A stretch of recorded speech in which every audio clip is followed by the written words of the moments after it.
Now we are moving to bead number 8. Bead number 8 is pyramid bead. Pyramid na enna namalukku first ஞாபகம் வரது வந்து it's a triangle shape.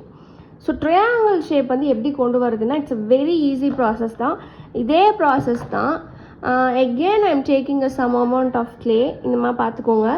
This is my new clay. நான் வந்து புதுசா எடுத்திருக்கேன். So that I am kneading it very neatly.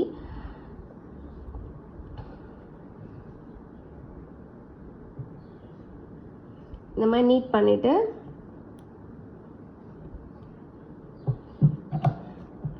I am taking any sixth hole. நம்ம வந்து அதே சேம் sixth hole எடுத்துக்கலாம். And I am placing with sixth hole. Look into this and I am removed my excess. இப்போ வந்து நான் water apply பண்ணி I am rolling it with my hands.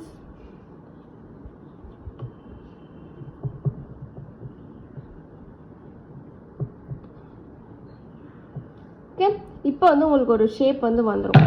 The same which we had done for square beads. Square beadsக்கு நம்ம எப்படி பண்ணோம்? நம்மளோட pointer finger use பண்ணி ஒரு ஜென்டிலான press வந்து கொடுத்துட்டு and then we have done it for 4 sides na. So same process தான். Done it with 4 sides. அதாவது 8 sides.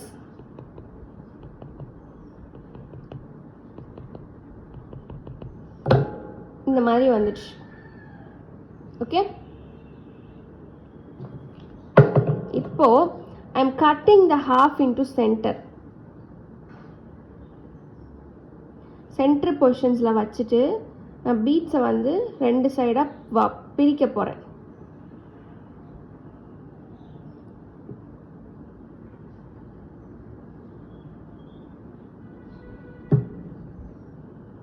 So this is a pyramid shape. இந்த மாதிரி தான் pyramid. இது மோஸ்ட்லி வந்து டெரகோட்டா ஜுவல்லரிஸ்ல யூஸ் பண்ண மாட்டோம். But for knowledge I am teaching you can use it for future. ஏதாவது ஃபியூச்சரில் உங்களுக்கு யூஸ் ஆச்சுன்னா நீங்கள் தாராளமாக இதை யூஸ் பண்ணிக்கலாம். இது வந்து லைக் இஃப் மேயிங் எனி டெம்பிள் டிசைன்ஸ் அந்த மாதிரி பண்ணுறீங்கன்னா ஸோ பேஸ் சாமிக்கு மேலே இருக்க பேஸ்க்கு நீங்கள் இந்த மாதிரி யூஸ் பண்ணிக்கலாம். So this is the 8th bead. So இதே பிரமிட் ஷேப் வந்து இன்னொரு டிசைனில் நம்ம பண்ணலாம். அது எப்படி நான் சொல்லித்தரேன்.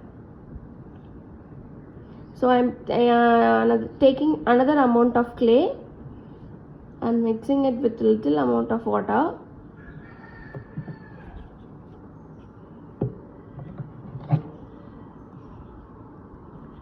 And I am placing it with the jimmy mold and remove my excess and taking the excess clay. இப்போ இப்படி பண்ணியாச்சு. இப்போ பண்ணதுக்கு அப்புறமா take little amount of water with your 3 hands and do like this. இது பண்ணிட்டீங்கன்னா உங்களுக்கு வந்து ஒரு ஷேப் வந்து வந்துடும். வந்ததுக்கு அப்புறமா ஆஃப்டர் த ஷேப் ஒரு நார்மலாக பேஸ் ஷேப் வந்து வந்துடும். வந்ததுக்கு அப்புறம் use your scale or any medium, flat and medium. So இந்த மாதிரி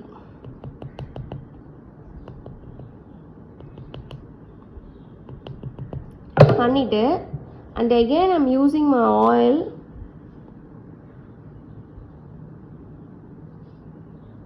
to smoothen the upper part. இப்போ நான் என்ன பண்றேன்னா I am removing my excess. so எனக்கு கீழ இருக்க பார்ட் வேண்டாம். so I am removing the bottom part.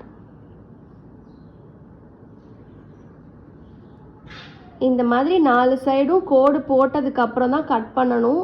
முன்னாடியே அவசரப்பட்டு கட் பண்ணிங்கன்னா பீட்ஸ் வந்து ஈக்குவலாக தான் கட் ஆகாது.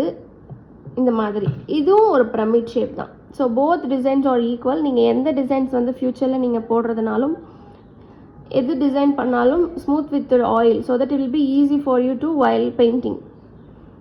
ஸோ இந்த மாதிரி this is a pyramid bead. So 8th bead we have finished. Now we are moving to 9th bead.